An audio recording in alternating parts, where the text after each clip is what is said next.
laying the wreath at the National War Memorial. And what's more is that this Republic Day parade is going to see many firsts. We're talking about the Universal Rocket Launcher System, Suryastra, deep strike capabilities on display, the newly raised Bhairav Light Commando Battalion in their Ucha Kadam Tal, which is also going to be on display, the Zanskar ponies, the Bactrian camels that Captain Bansal just a short while ago alluded to very efficiently, right from Nubra Valley, and we're learning about the Zanskar Valley. Treacherous terrain. Not everybody can traverse that kind of terrain, which is why you need these soldiers. These are not animals alone. The raptor kites that are going to be part of that veterinary contingent. There's so much to talk about 2,500 cultural artists that are going to be heralding the parade, about 6,000 army personnel, 10,000 people in attendance, and the chief guests for the day, of course, the presidents of the European Commission and the European Council, Antonio da Costa and Ursula von der Leyen, respectively. The EU delegation is also going to be taking part in this Republic Day parade. With me on the broadcast, Air Marshal VPS Rana, Defence and Security Expert. Many thanks for taking on the time. And Major General Sudhakar Ji, Defence and Strategic Expert, also with us. A very warm welcome to you, General. Squadron Leader Deepthi Kala is soon going to be with us. What a great personality. You all need to meet her. And Captain Alok Bansal, Director, India Foundation, continues to be with us. General Sudhakar, let me quickly come to you first. What do you mean by a battle array formation, a phased battle array formation? For the first time, the 61st Cavalry is also going to be donning in their battle uniform. Visuals of the Defence Minister with the chiefs of the Tri-Forces also with you there on the broadcast. The ceremony is soon going to begin. The wreath laying at the National War Memorial will finally be the commencement of this parade. And the showering of petals comes next. Very quickly, let's go across the board. General Sudhakar Ji, over to you. Yeah, good morning, Kavit. Thank you for inviting me for this morning show on a very, very important day, 77th Republic Day of India. And I couldn't have actually been more humbled than what I'm going through now. As regards the question which you have raised, in plain, simple language for understanding, better understanding by our audience, what it means is the way you form up before you enter into the battle. That is the battle array in simplistic expression. So that simplistic for all the viewers, General, my apologies. Just very quickly, the Prime Minister is here. The wreath laying is soon going to begin. A quick greeting to all the Tri-Forces, the Defence Secretary, of course, with the Defence Minister, Rajnath Singh, over there as well. General, back to you. Please complete your thoughts. Yeah, but this is not for the first time it is happening. It has been happening ever since the inception of warfare, and in different centuries, different form of battle formations take place with a different kind of combat element. You took the name of 61 Cav. 61 Cav is a ceremonial outfit which came into existence was there sometime in mid-50s. Thereafter, it has been adding feathers to its cap, has been able to achieve multiple level and multi-regional and international debuts have been actually claimed by in polo match and elsewhere in tent pegging. But most important for India is that when they escort the President of India, it is a ceremonial legacy which is carrying on. But everything need not be attributed to the colonial era, but there is a grit and glamour which is attached to be showcased. If country has to assert as a global power by 2047 or earlier than that, there is some expected norm and standards to be followed. So 61 Cavalry actually adds on to that glory.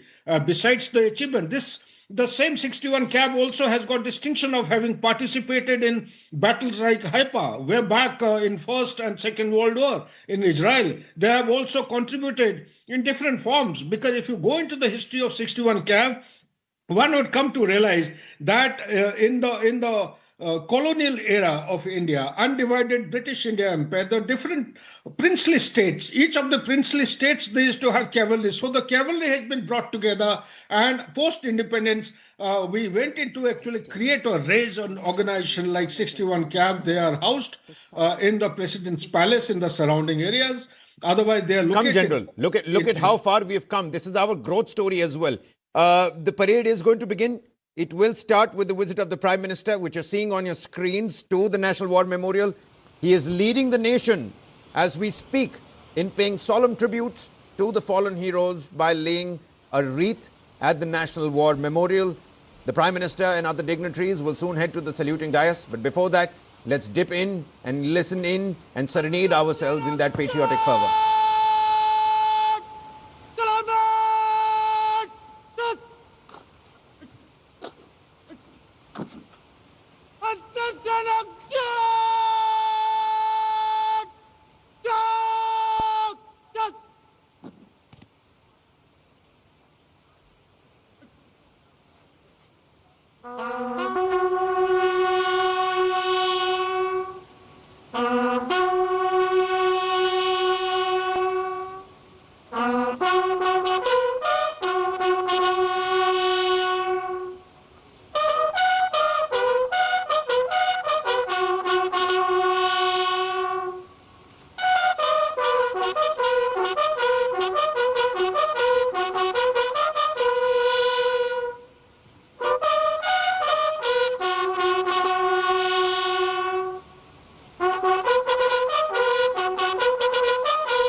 As the Prime Minister leads the nation in paying solemn tributes to the fallen heroes, moments of silence at the National War Memorial.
Official commencement of the Republic Day celebrations have begun. The wreath laying is finally complete. The nation has paid tribute to the fallen soldiers to the tune of Last Post with the bugles and the Salame Shastra and calls for Baju Shastra. The Republic Day celebrations finally underway. Air Marshal VPS Rana, earlier General Sudhakarji was talking about how there is a bit of colonial legacy. We've been trying to shed it off, but it is part of our identity a little bit as well. However, we have been able to successfully give it the Indianness that it truly, truly deserves. But talking about the Last Post, the tunes of the bugle, as the Prime Minister and the Defence Minister walk back to the cavalcade, making their way to the saluting dais, what do these moments really take you back to?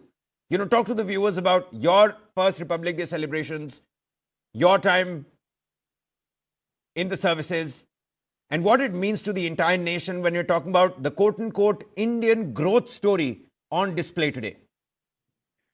Thank you, Kabir. First of all, I extend my warm greetings to everyone, all the viewers, and you and all our fellow panelists.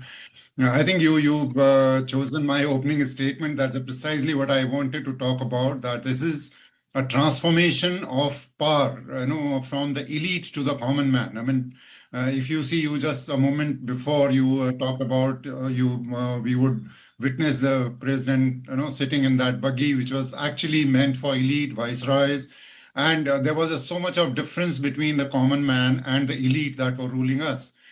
Today, we have seen that transformation. We have a president whom we can identify with. We have a power with the common man, at the helm of the affairs, be it a president, be it a prime minister. So it is a great transformation from those colonial days to right now. So while we may see that the systems are being followed, what was said then, but there is a tremendous difference in the way we conduct our Republic Day parades now. Even this year it has even gone beyond that, from the usual glitter. Now it is actually more on the operational preparedness. We are talking about when we have these parades, primarily are depicting our military power, so to say, to give that confidence to the common man and also to showcase our capability to all our adversaries. But in that direction, this year particularly, as you have covered and you have said, we are talking more about our operational capabilities. We are also talking more about our power in terms of the indigenization of the weapon systems and the weapon platforms. We have seen it in Op Sindoor, and we will see it on display today. Our collaborative power, that means the equipment and the platform that were either acquired from the other countries and then indigenously made. All these weapon systems have worked collaboratively in recent Op Sindoor, and they are on display as well. When you see the Rafale, which is a French aircraft, and then you see Su-30s and MiG-29s and Jaguars, which are being produced indigenously, and they have used the weapons which are acquired from the foreign countries and also the weapons which we have developed indigenously, and they have complemented each other's, and that is the power that we are showcasing today.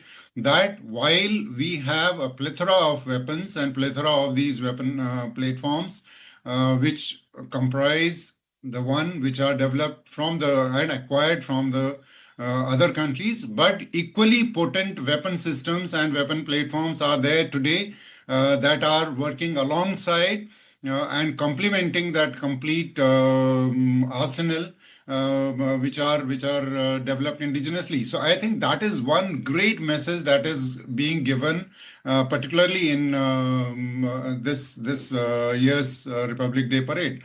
And one point, what we see with the War Memorial, I think this is the most solemn occasion that any time you visit the War Memorial, since I was part of when the War Memorial was being developed, I think this is the biggest gift the government could have given to the armed forces personnel, till date, till about 2016, we had a war memorial come up. We would do all these ceremonies at India Gate, which actually was this thing Again, we finally have visuals of the president, the leader, the supreme leader of the tri forces, making her way to the traditional buggy that you were very rightly talking about as well, with the president's bodyguard escorting her through the saluting dais, and the chief guest that you can see over there as well, Antonio da Costa, the president of the European Council, and Ursula von der Leyen, the president of the European Commission, with the president of India, Ms. Draupadi Murmu. Going to be very soon seated in that traditional buggy as well. We're going to continue to beam these shots across. Captain Bansal has been waiting with us very patiently. Before I come to you, Captain, let me quickly go across to General Sudhakarji. My apologies for cutting you short earlier. Just a couple of days back, we were talking about Donald Trump and his speech at Davos and how that Western unity has been shattered. And take a look at this, General. Everybody wants a piece of India because that is the next place to be now, isn't it? Ursula von der Leyen and Mr. Costa in the country. The summit is going to take place tomorrow, and the president's bodyguard as well. Over to you, General. But before you answer, let's dip in and listen in to what sound and commentary we're getting right from in front of the Rashtrapati Bhavan.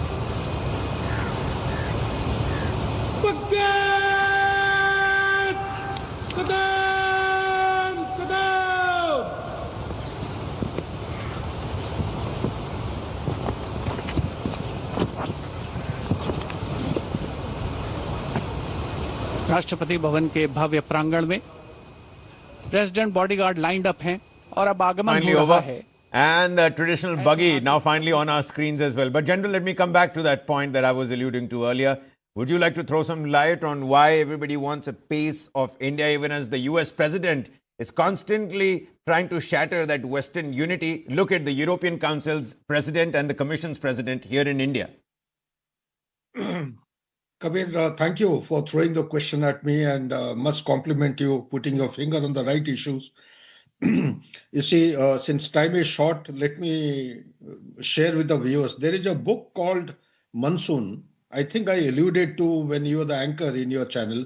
Monsoon, the Indian Ocean, Future of American Power. This book, willy-nilly, it gravitates or highlights one important aspect, that in 21st century, the global economy will gravitate with all its commercial baskets to the Indian Ocean. When you talk about the Indian Ocean, it is India per se.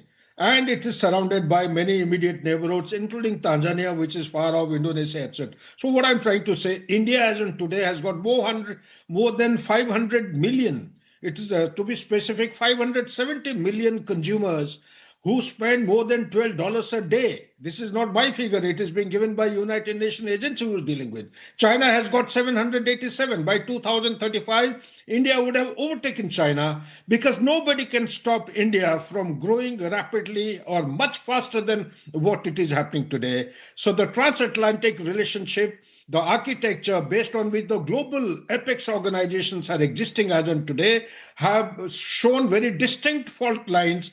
They're irreversible in their growth path as far as the differences are concerned. I do not see that they will come back to the status quo ante anytime soon, because whatever hope was resting because of Ukraine conflict, Donald Trump has done so much of damage that it will be very difficult